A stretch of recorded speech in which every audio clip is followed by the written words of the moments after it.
Hello everyone, welcome back to my channel. आज की video में हम लोग हिंदी के 50 इंपॉर्टेंट क्वेश्चंस करने जा रहे हैं जो अलग अलग कॉम्पिटिटिव एग्जाम में आपके लिए बहुत ज़्यादा इंपॉर्टेंट होंगे। ये हिंदी के बहुत सारे टॉपिक्स का एक कंबाइंड वीडियो है। तो आइए शुरू करते हैं आज की वीडियो। हमारा पहला सवाल है, सूत और सुत इसका सही अर्थ क्या है? ऑप्शंस हैं पुत्र और धागा, धागा और पुत्र, सारथी और पुत्र, या धागा और सारथी। तो हिंदी में सूत का मतलब धागा भी होता है और सूत का मतलब सारथी भी होता है, और जो स में छोटे ऊ की मात्रा सु और त सुत का मतलब पुत्र होता है। तो यहाँ पे ऑप्शन नंबर बी और सी दोनों ही सही है। तो ये शायद क्वेश्चन में कुछ मिस्टेक हो गई, इससे भी आप याद रख सकते हैं इसकी सूत का मतलब सारथी और धागा दोनों हो सकता है। तो इस क्वेश्चन को ध्यान से देखेंगे, अगर एग्ज़ाम में ये आता है तो दो में से या तो ऑप्शन देगा डी नंबर बी और सी दोनों, या तो फिर हमको दो में से एक चुनने को देगा। ठीक है, तो ज़्यादातर हम लोग सारथी को लेते हैं, पर सारथी और धागा दोनों आंसर सही है। अगला सवाल देखते हैं, अली और अली का सही अर्थ युग्म क्या है? तो जो अ ल में छोटी की मात्रा ली अली होती है वो होता है भौरा, और अ ल में बड़ी की मात्रा ली अली होते हैं वो होता है सखी। तो ऑप्शन नंबर बी इसका करेक्ट आंसर हो जाएगा। अली मतलब भौरा और अली मतलब सखी। नेक्स्ट क्वेश्चन देखेंगे, अमूल और अमूल्य का क्या अर्थ होता है? तो अमूल, मूल मतलब उसका जड़, जिसका जड़ नहीं है वो अमूल होता है। जड़ रहित को बोला जाएगा अमूल, और अमूल्य मतलब जिसकी कीमत नहीं आंकी जा सके, जो बेशकीमती हो। तो कीमती, तो जड़ रहित और कीमती हमारा ए में है और डी में है, लेकिन अमूल का मतलब होता है जड़ रहित। तो जड़ रहित पहले में डी नंबर में है, और अमूल्य का मतलब होता है कीमती, जो दूसरे नंबर में है। तो ऑप्शन नंबर डी हमारा करेक्ट आंसर हो। नेक्स्ट क्वेश्चन है, पाश और पास का सही अर्थ युग्म क्या है? तो पाश का मतलब होता है बंधन, और पास का मतलब होता है समीप। तो पाश और पास का जो सही अर्थ युग्म है वो है बंधन और समीप। तो ऑप्शन नंबर ए इसका करेक्ट आंसर हो जाएगा। ठीक है, नेक्स्ट क्वेश्चन देखते हैं, अपर और अपार। तो अपर और अपार का अर्थ क्या है? ऑप्शन हैं दूसरा और अत्यधिक, सीमा और असीमित, ऊपर और दूसरा, या दूसरा और सीमा। तो हम लोग अपर कलेक्टर बोलते हैं ना, जो अपर मतलब उसके एक्स्ट्रा में जो है अतिरिक्त, तो दूसरा हो जाएगा अपर, और अपार का मतलब होता है जो बहुत ज़्यादा है, अत्यधिक। तो ऑप्शन नंबर ए हमारा करेक्ट आंसर हो जाएगा, दूसरा और अत्यधिक। नेक्स्ट क्वेश्चन की तरफ जाएंगे, कपट और कपाट का सही अर्थ क्या है? तो कपट का मतलब होता है धोखा, और कपाट का मतलब होता है दरवाज़ा। तो यहाँ पे देखिए, दरवाज़ा और किवाड़ दो ऑप्शंस में दे दिए हैं, तो यहाँ पे भी बी और सी दोनों सही हो जाएगा। नेक्स्ट क्वेश्चन की तरफ जाते हैं, अमित और अमिति का सही अर्थ युग्म चुनिए। तो अमित ऑप्शंस दिए हैं मित्र और शत्रु, शत्रु और असीम, असीम और शत्रु, या मित्र और असीम। तो अमित और अमिति का अर्थ होता है असीम और शत्रु। अमित बोला जाता है जिसकी कोई सीमा ना हो, असीम को, और अमिति, अरीति या अमित इसको बोला जाता है शत्रु से। तो ऑप्शन नंबर सी इसका करेक्ट आंसर हो जाएगा। नेक्स्ट है, मेघ और मेध का सही अर्थ युग्म क्या है? तो मेघ का मतलब होता है बादल, और मेध बोला जाता है यज्ञ को, जैसे अश्वमेध यज्ञ होता है। तो ऑप्शन नंबर बी हमारा करेक्ट आंसर हो जाएगा, बादल और यज्ञ। अगला सवाल है, निशाकर शब्द किसका पर्यायवाची है? यहाँ पे ऑप्शंस दिए हैं सूर्य, चंद्रमा, राक्षस और बादल। तो हमने कंफ्यूज नहीं होना है, ये निशाचर नहीं है, निशाकर है। तो निशाकर बोला जाता है चंद्रमा को, राक्षस को बोला जाता है निशाचर। तो ऑप्शन नंबर बी हमारा करेक्ट आंसर हो जाएगा। अगला सवाल देखेंगे, सूर्य के पर्यायवाची में पुत्र के पर्यायवाची को जोड़ने पर किसका पर्यायवाची बनता है? ऑप्शंस हैं यमुना, यम, अग्नि या चंद्रमा। तो सूर्य का पर्यायवाची क्या होता है? रवि होता है। और पुत्र का पर्यायवाची क्या हो जाएगा? पुत्र का पर्यायवाची या तो सूत हो जाएगा, या तो नंदन हो जाएगा, या तो तनय हो जाएगा। तो रवि नंदन होता है। रवि नंदन किसको बोला जाता है? यमराज जी को बोला जाता है। तो ऑप्शन नंबर बी हो जाएगा, सूर्यपुत्र या रवि नंदन यमराज जी का बोध कराता है। नेक्स्ट क्वेश्चन है, रवि तन्या किसका पर्यायवाची है? तो रवि मतलब सूर्य और तन्या मतलब पुत्री। तो सूर्य की पुत्री किसको बोला जाता है? ऑप्शन है सूर्य का पुत्र, यमुना, सूर्य या चंद्रमा। तो सूर्य की पुत्री, सूर्य के पुत्र को तो बोलेंगे नहीं, सूर्य को भी नहीं बोलेंगे, चंद्रमा को भी नहीं बोलते हैं, सूर्य की पुत्री बोलते हैं यमुना को। तो ऑप्शन नंबर बी इसका करेक्ट आंसर हो जाएगा। नेक्स्ट क्वेश्चन, अच्छा इसका और क्या बोलते हैं, पर्यायवाची है सूर्यजा, भानुजा। ठीक है। नेक्स्ट क्वेश्चन है शशिधर का सटीक अर्थ क्या है। ऑप्शंस हैं जिसने चंद्रमा को धारण किया हो, चंद्रमा, रात या तारे। तो शशि का मतलब होता है चंद्रमा, पर शशिधर का मतलब होता है जिसने चंद्रमा को धारण किया हो। तो चंद्रमा किसने धारण किया है? शंकर जी ने। तो ऑप्शन नंबर ए इसका करेक्ट आंसर हो जाएगा। शशिधर का मतलब है जिसने चंद्रमा को धारण किया हो, मतलब शंकर जी। भगवान शिव ने अपने मस्तक पर चंद्रमा को धारण किया है, इसलिए उनको बोला जाता है शशिधर। ये एक बहुब्रीहि समास और योग ऋण शब्द भी हो जाएगा। अगला सवाल है स्त्रोत या उत्पत्ति के आधार पर शब्द कितने प्रकार के होते हैं। ऑप्शंस हैं 2, 3, 4 या 5। तो स्त्रोत या उत्पत्ति के आधार पर शब्द जो होते हैं वो 5 प्रकार के होते हैं। ऑप्शन नंबर डी इसका करेक्ट आंसर हो जाएगा। तत्सम शब्द, तद्भव शब्द, देशज, विदेशज और शंकर शब्द। अगला सवाल है कौन सा वर्ड तत्सम शब्दों की पहचान कराने में सहायक होता है। छ, ड, ढ या ल। तो जो वर्ण तत्सम शब्दों की पहचान कराता है वो है छ। हिंदी में जो छ से क्षत्रिय का जो वर्ड होता है ना, ये तत्सम शब्दों में होता है, जो तद्भव में आकर के छ छाते का बन जाता है या खा बन जाता है। संयुक्त व्यंजन जैसे छ, त्र, ज्ञ और श का प्रयोग तत्सम शब्दों में होता है, और तद्भव बनने में ये छ जो रहता है वो खा या छ में बदल जाता है। नेक्स्ट है रिक्शा किस भाषा का शब्द है। ऑप्शंस हैं चीनी, जापानी, डच या फ्रेंच। तो रिक्शा जो है वो है जापानी भाषा का शब्द, जो हिंदी में इतना मिल गया है कि हमको पता ही नहीं है कि वो जापान से आया है।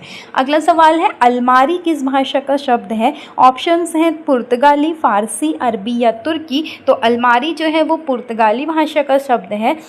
अलमारी, बाल्टी, साबूदाना और चाबी ये शब्द जो है वो पुर्तगाली भाषा से हिंदी में आए हैं। अगला सवाल है चाय किस भाषा का शब्द है। जापानी, चीनी, रूसी या फ्रेंच। तो चाय जो है वो चीनी भाषा का शब्द है। अगला सवाल देखते हैं।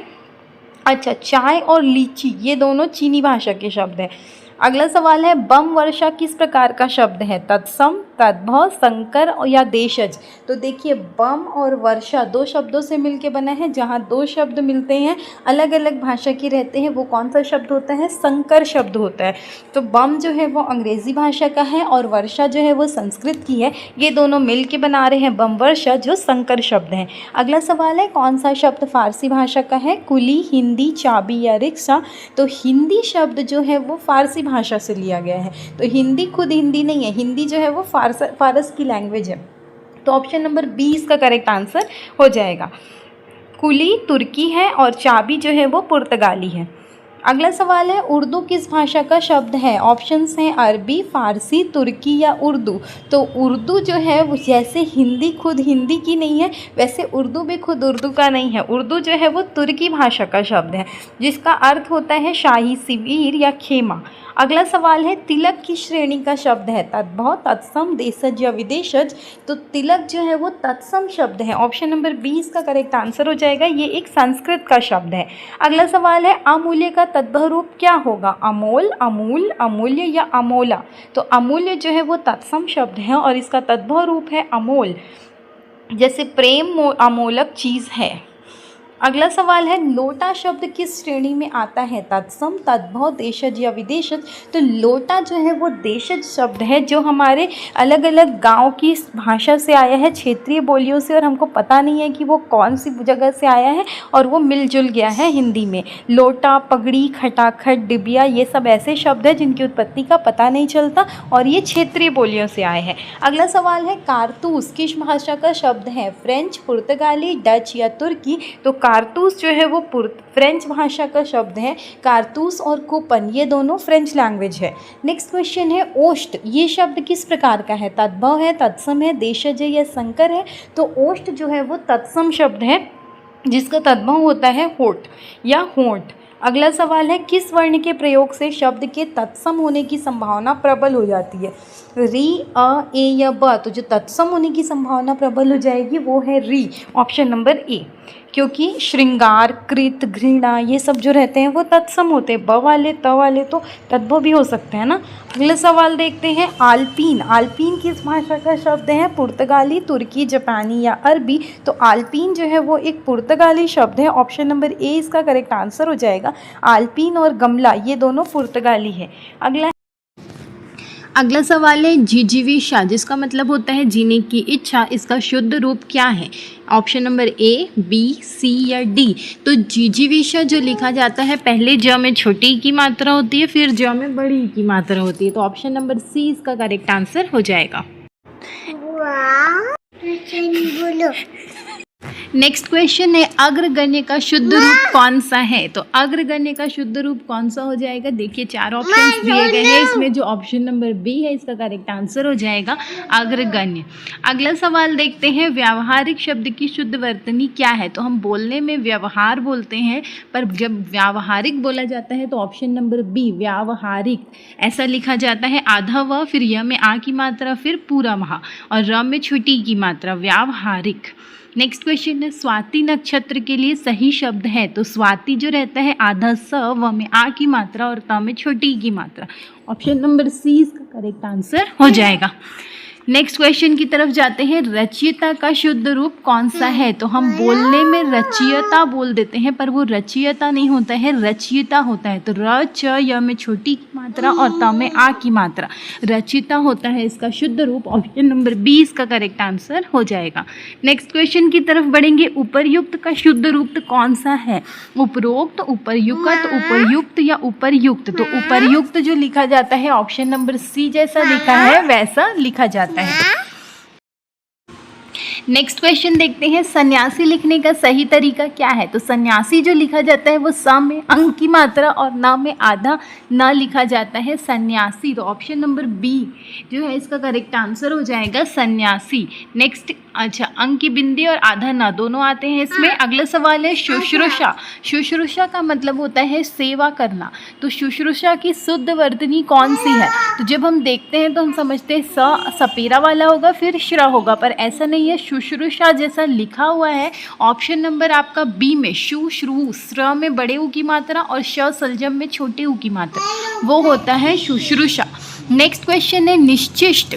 निश्चिष्ट का शुद्ध रूप कौन सा है? तो निश्चिष्ट जो लिखा जाता है जैसा ऑप्शन नंबर बी है निश्चेष्ट बोला जाता है इसको, निह धन चेष्ट का इसका विसर्ग संधि है, निश्चेष्ट बोला जाता है, निश्चिष्ट नहीं बोला जाता है। अगला सवाल है अनुग्रहित। अनुग्रहित हम सोचते हैं कि हाँ में छोटे ऊ की मात्रा होगी, पर ऐसा नहीं है। अनुग्रहित जो रहता है अनुग्रह और हाँ में बड़े ई की मात्रा रहती है। ऑप्शन नंबर बी इसका करेक्ट आंसर हो जाएगा। अगला सवाल है हंस पद विराम चिन्ह का प्रयोग कब किया जाता है? ऑप्शंस हैं वाक्य समाप्त होने पर, शब्द छूट जाने पर, विवरण देने के लिए या पुनरुक्ति के लिए। तो हंस पद विराम चिन्ह किसको बोलते हैं? जैसे आप 2 वर्ड्स लिखे और उसके बीच का कुछ छूट गया तो हम ऐसा करके बनाते हैं और उसके ऊपर लिखते हैं ना, उसको बोला जाता है हंस पद विराम चिन्ह। तो ऑप्शन नंबर बी इसका करेक्ट आंसर होगा। शब्द छूट जाने पर इसको त्रुटि बोधक चिन्ह भी कहते हैं। अगला सवाल है अध्यक्ष में कौन सा उपसर्ग है? अध, अधि, अ या आ। तो अध्यक्ष जो होता है वो अधि धन अक्ष, इससे मिलके बनता है अध्यक्ष, तो इसमें उपसर्ग हो जाएगा अधि। अगला सवाल देखते हैं कौन सी संधि हो जाएगी यहाँ पे? छोटे ऊ और अ मिल के बन रहा है, य बन रहा है, मतलब ये यण संधि है। अगला सवाल है ठकुर आइन शब्द में कौन सा प्रत्यय है? आइन, इन, आन या ठकुर। तो ठकुर तो होगा नहीं क्योंकि वो पहले है, इसलिए वो उपसर्ग हो जाएगा, तो ये हट जाएगा। अब हम देखते हैं ठकुर आइन। तो हमने क्या बताया था आपको पिछले वीडियोस में कि जब भी हमको विच्छेद करना है तो 2 सार्थक शब्द बनने चाहिए। तो ठकुर आइन का 2 सार्थक शब्द क्या बनेगा? ठकुर धन आइन। अगर आप इन बनाओगे तो ठकुरा बनेगा। ठकुरा कोई वर्ड नहीं होता, आन तो होगा ही नहीं, इसीलिए आइन हो जाएगा। ऑप्शन नंबर ए इसका करेक्ट आंसर। ये स्त्रीलिंग बनाने वाला प्रत्यय है। अगला सवाल देखते हैं पद्माकर का पर्यायवाची क्या है? तो पद्माकर किसको बोला जाता है? कमल, तालाब, नदी या देवता। पद्माकर बोला जाता है तालाब को। पद्म धन आकर, पद्म का मतलब होता है कमल और आकर का मतलब होता है घर या खजाना। तो इन दोनों का जो हम भंडार होता है कमल का, उसको बोला जाता है पद्माकर। ये तालाब का बहुत महत्वपूर्ण पर्यायवाची शब्द है। अगला सवाल है सिलीमुख। सिलीमुख का किसका पर्यायवाची है? भंवरा, बाण, हाथी या अर्जुन। तो सिलीमुख जो है वो पर्यायवाची है ए और बी दोनों का। तो सिलीमुख बाण के लिए भी यूज़ होता है और भंवरा के लिए भी यूज़ होता है। अगला सवाल है आविर्भाव का विलोम शब्द क्या है। तो आविर्भाव का मतलब होता है प्रकट होना, तो इसका विलोम क्या होगा, तिरोभाव, अनाविर्भाव, प्रादुर्भाव या विभाव। तो आविर्भाव का विलोम होता है तिरोभाव। ऑप्शन नंबर ए इसका करेक्ट आंसर होगा। आविर्भाव का मतलब होता है प्रकट होना और तिरोभाव का मतलब होता है छुप जाना। अगला सवाल है भूगोल का विलोम क्या है। इतिहास, खगोल, भूगोलक या आकाश। तो भूगोल का जो विलोम है वो है खगोल। ऑप्शन नंबर बी इसका करेक्ट आंसर है। भूगोल का मतलब होता है पृथ्वी का अध्ययन और खगोल का मतलब होता है आकाश का अध्ययन। अगला सवाल है अज्ञ का विलोम शब्द क्या है। तो अज्ञ का विलोम शब्द होता है विज्ञ। अज्ञ मतलब जिसको कुछ नहीं आता और विज्ञ मतलब जिसको सब कुछ आता है, जो विशेष रूप से जानता है। अगला सवाल है दृष्टि का तद्भव रूप क्या है। तो दृष्टि का जो तद्भव रूप होता है वो होता है दीठ। ऑप्शन नंबर ए इसका करेक्ट आंसर होगा। जैसे दीठ लग जाना या नज़र लग जाना बोलते हैं ना, तो वही होता है दृष्टि का तद्भव रूप। अगला सवाल है शुद्ध वर्तनी आपको पहचानी है याज्ञवल्क्य की। तो याज्ञवल्क्य की जो शुद्ध वर्तनी है वो है ऑप्शन नंबर ए याज्ञवल्क्य बोला जाता है। ये एक प्राचीन ऋषि का नाम है जिसमें ल और क दोनों आधे आते हैं। अगला सवाल है अंतर्धान का सही अर्थ और वर्तनी क्या है। तो जब भी हम अंतर्धान देखते हैं तो हम उसको अंतर्ध्यान से कंफ्यूज हो जाते हैं, पर अंतर्ध्यान नहीं है, वो अंतर्धान ही होता है। ऑप्शन नंबर 20 का करेक्ट आंसर है और इसका अर्थ होता है गायब होना और अंतर्ध्यान का मतलब होता है ध्यान के अंदर। अगला सवाल है जीत लेने की इच्छा रखने वाले व्यक्ति के लिए उपयुक्त शब्द क्या है। जिगीषा, जिगीषु, जिज्ञासु या जिजीविषा। तो जीने की इच्छा जिजीविषा कहलाती है और जीत लेने की इच्छा कहलाती है जिगीषा, और जीत लेने की इच्छा रखने वाले व्यक्ति को बोलते हैं जिगीषु। तो ऑप्शन नंबर 20 का करेक्ट आंसर हो जाएगा। अगला है द्विज। ये अनेकार्थी शब्द इनमें से किसका नहीं है। तो द्विज का मतलब 3 होते हैं इसमें से, ब्राह्मण, चंद्रमा, दांत और मेघ। किसका अनेकार्थी शब्द द्विज नहीं है हमको वो बताना है।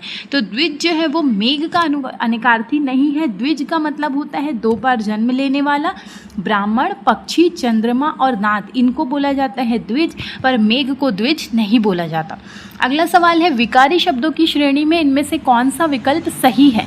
क्रिया विशेषण, समुच्चय बोधक, संज्ञा सर्वनाम विशेषण और क्रिया, तत्सम तद्भव देशज, ऋण यौगिक या रोग रूढ़।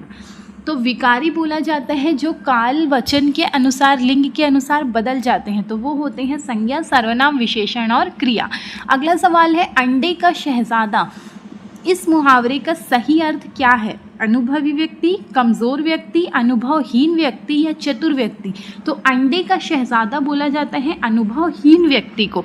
ऑप्शन नंबर सी इसका करेक्ट आंसर हो जाएगा, जिसको बाहरी दुनिया का कोई ज्ञान नहीं है। अगला सवाल है रमेश को केला पसंद है। इस वाक्य में को के प्रयोग के बावजूद कौन सा कारक है। कर्म कारक, संप्रदान कारक, करण कारक या कर्ता कारक। तो भले ही को का उपयोग हुआ है पर रमेश को केला पसंद है, इसलिए ये कर्ता कारक है। जब पसंद या चाहिए जैसे शब्दों का प्रयोग होता है तो को चिन्ह के साथ आने वाला शब्द वाक्य का कर्ता होता है, क्रिया का प्रभाव उसी पर पड़ता है, इसीलिए ये कर्ता कारक है। अगला सवाल है इनमें से कौन सा शब्द सदैव एक वचन में यूज होता है। प्राण, हस्ताक्षर, जनता या बाल। तो सदैव एक वचन में यूज होता है जनता। ऑप्शन नंबर सी इसका करेक्ट आंसर हो जाएगा। जनता, पानी, दूध, सोना और वर्षा, ये शब्द हमेशा एक वचन में होते हैं, और प्राण, हस्ताक्षर और बाल ये हमेशा बहुवचन में उपयोग होते हैं। अगला है दही खट्टा है। इस वाक्य में दही का लिंग क्या है। स्त्रीलिंग, पुल्लिंग, उभयलिंग या नपुंसकलिंग। तो दही खट्टा है, दही जो है ये लिंग वाले क्वेश्चन में बहुत ज़्यादा पूछा जाता है। नाम से हमको लगता है कि ये स्त्रीलिंग होगी, पर दही स्त्रीलिंग नहीं होती, दही जो रहती है वो पुल्लिंग होता है। तो इसीलिए ऑप्शन नंबर 20 का करेक्ट आंसर हो जाएगा। तो ये थे हमारे आज के टॉप 50 क्वेश्चंस। आई होप ये वीडियो आपको हेल्पफुल लगे। अगर आपको मेरा वर्क पसंद आता है, you can hit the like button. If you want to support me, you can follow this channel, you can share this video with your friends also, do subscribe the channel, comment if you have any query or suggestion regarding any video। तो मिलते हैं next video में। Thank you, have a nice day.